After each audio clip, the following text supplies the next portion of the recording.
Ed Lanfranco is a code enforcement officer for the city of McAllen. I like to interact a lot with the public, meet a lot of people. It's interesting. Every day it's different. It's not the same thing over and over. It's his job to enforce city ordinances. Among the most common complaints he gets are calls about weedy lots, stagnant water that could breed mosquitoes, accumulation of tires, and illegal dumping. Usually citizens are the ones that call us. They'll get the plates of the vehicles or whatever. They'll see them dump it on the alleyways or on the vacant lots, and they'll call us, and then we'll try to investigate. On weedy lot calls, Lanfranco says there is a process to follow, beginning with making contact with the property owner. Usually when the grass is 15 inches, they'll get a letter from us, a certified letter. And after that letter, you have 10 days to cut it.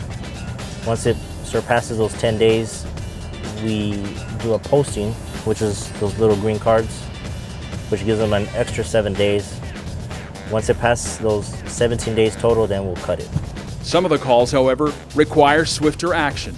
This particular case, that stick that I put out there, that's 4 feet high.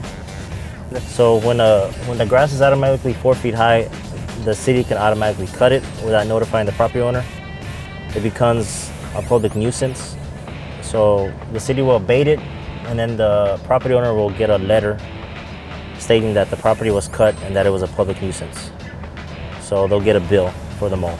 These types of properties are deemed a public nuisance because not only are they unsightly, they are also prime breeding ground for mosquitoes and other pests.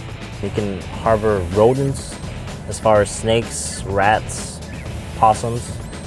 Oftentimes, while on his beat, Lanfranco says some people claim to not be aware of certain city ordinances. A lot of the common ones are, I would say, signs. Signs and front yard parking, of course. I'll start off with signs. Signs first. People are not aware that you're supposed to have a permit for signs. If they're temporary signs, like banners, for instance, they require a temporary permit. So they need to go get that, and it's free of charge for the temporary permits. They're good for 30 days. That's one of them. And the second one, the front yard parking, is a lot of people like to park their cars in the front or in the grass in the side yards. A lot of people are not aware of that ordinance. Illegal food vending is also problematic. For some reason, these vendors like Xenia Park for some reason. I guess because it has a big crowd over there all the time. Enforcing city codes is not an 8-to-5 job. Someone is always on standby.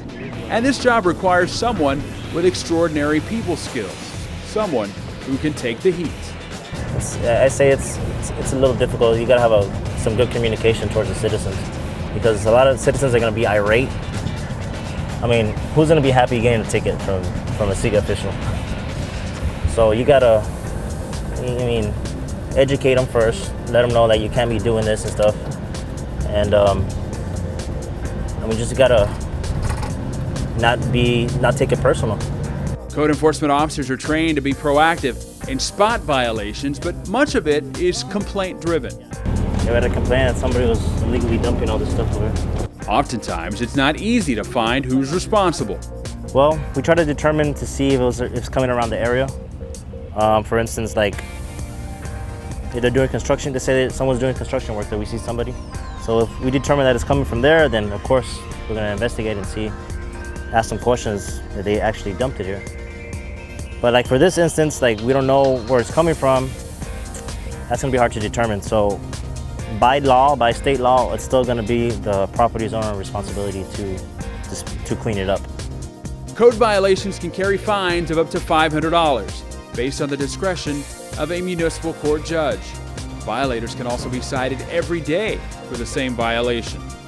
For more information about the city's Code of Ordinances, visit McAllen.net or call Code Compliance at 681-1900. I'm Ray Pedraza on the McAllen Cable Network.